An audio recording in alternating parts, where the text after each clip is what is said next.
welcome to Killer Cove. Today we're going to talk about urban legends. Two of my favorite urban legends are the Slitmouth Woman and the Wendigo. We're going to start with the Slitmouth Woman.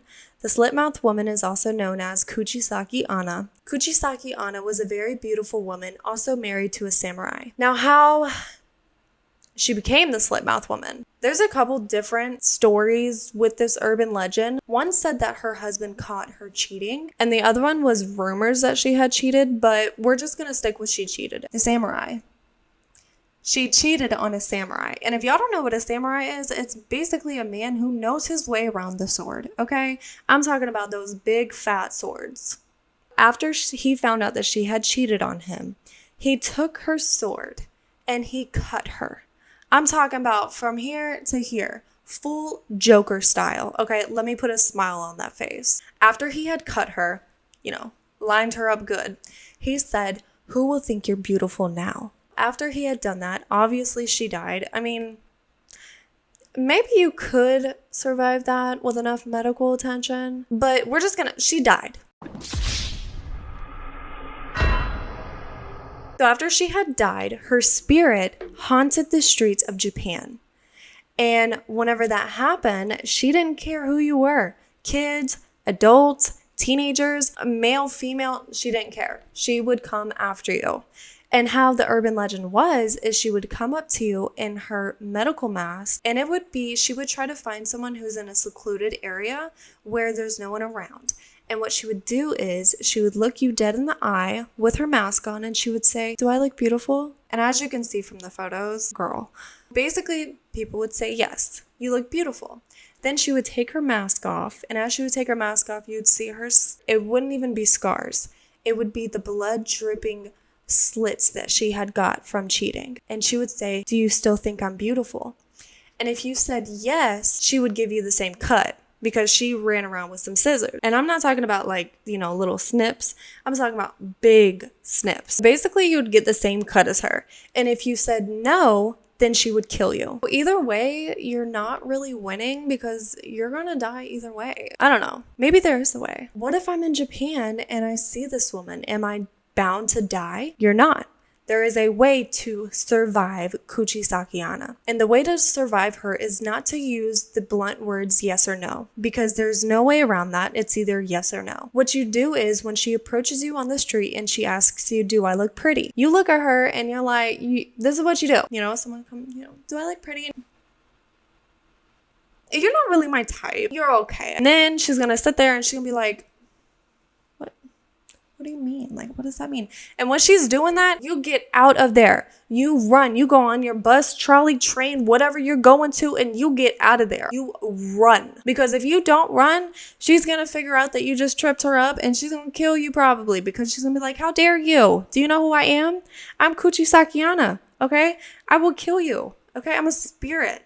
So you run. That is the urban legend of Kuchisake Anna. It's a very short urban legend. It's still terrifying. I mean, the lady literally comes up to you with her gooey, bloody, slit Joker mouth and asks you if she looks pretty. And the other scary part to this, if you really think about it, wearing masks nowadays is not uncommon.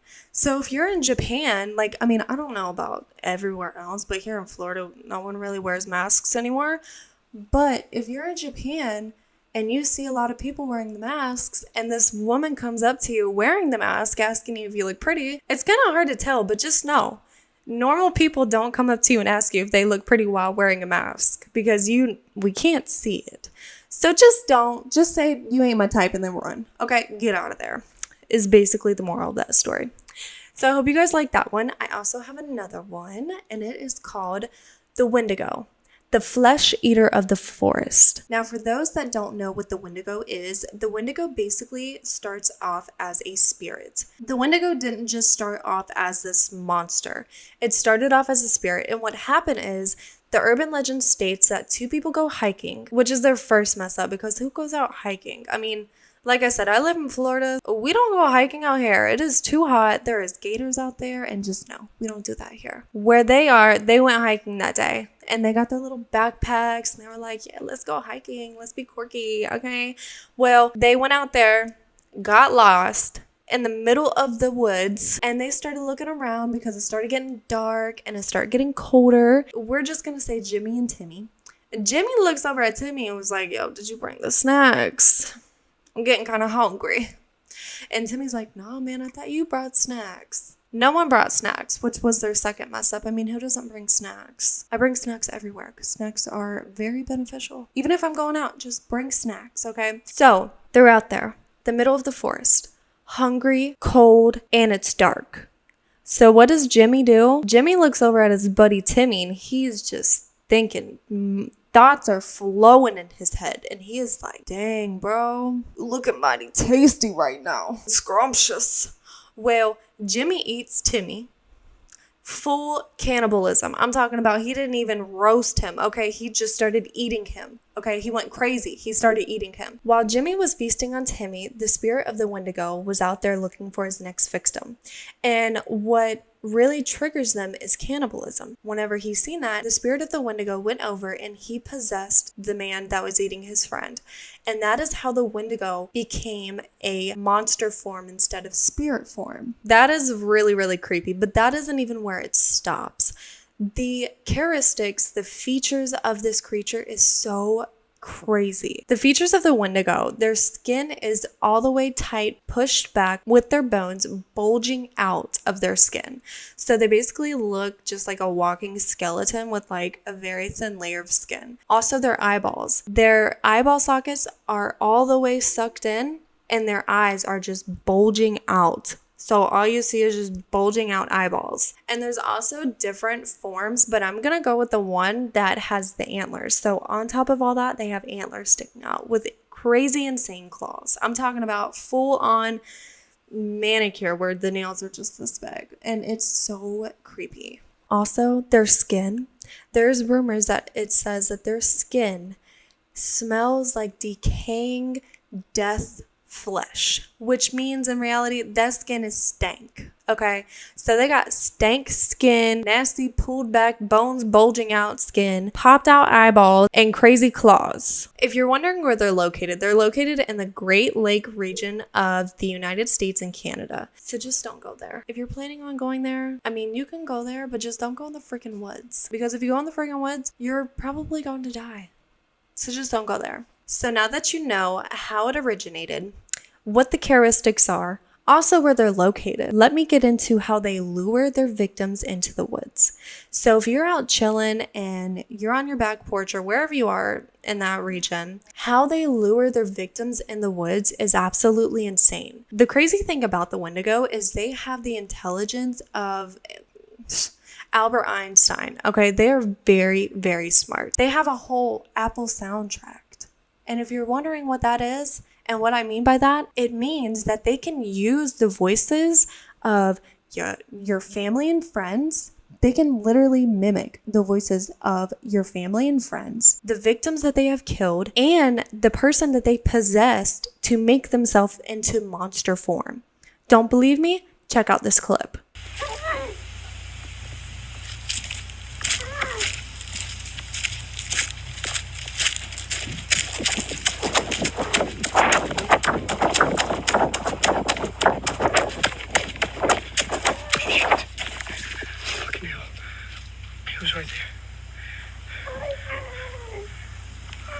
We ain't gonna help you out. Like, help me? No, girl. Go home. Okay, Wendigo, go back in your cave because we're not helping you. On top of mimicking the voices, their screams are chilling. I also have a clip for you to watch of that too. Here, looks like it's holding some water. Huh?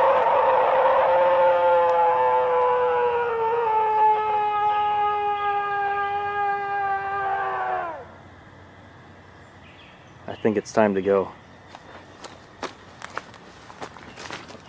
Yeah, it is time to go.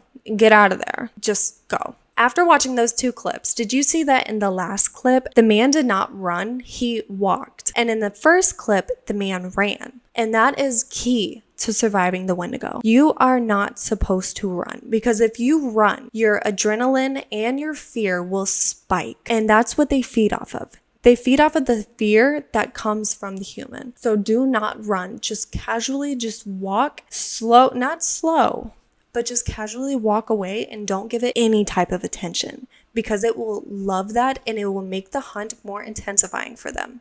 So just don't do that. Because like I would want to run, but now that I know, I ain't running, okay? The urban legend also talks about how they're immortal. Okay, did you hear me right? Immortal. That means they don't die. Like if they don't get killed, they don't die. They live around there with their stank skin and they never die. They go around to generation, just stanking up that forest. However, there is a way to kill them. And if you want to know how to kill them, just listen in. The way to kill the Wendigos is very similar to how you would kill a werewolf. You have to use silver bullets or a silver stake or knife. However, you cannot miss because you have to pierce it right through the heart. And if you don't pierce it through the heart, chances are you're not going to survive that, because it's going to jump on you. It's going to look down, be like, oh, you missed, and come after you. So I wouldn't suggest killing it or trying to kill it, because, just don't go in the woods. Like, that's the moral of the story. Just don't go in the woods, because that's crazy. So that was our stories today, the urban legends of Kuchisaki Anna and the Wendigo. If you enjoyed this video and content like this, then make sure you hit that subscribe button and put on post notifications so you never miss a video, because I will have plenty of content rolling out for you guys. I really hope you enjoyed this. And the moral of the story of today's video is, one, if you're in Japan and a masked woman comes up to you, do not tell her she looks pretty, and do not tell her that she is pretty. Just say, you ain't really my type, and get out of there, okay? The other moral to the story is, do not go in the woods. And if you go in the woods, bring some snacks. Don't get lost, because if you do, you're going to be Wendigo's dinner. So I hope you enjoyed, and I will see you guys next video.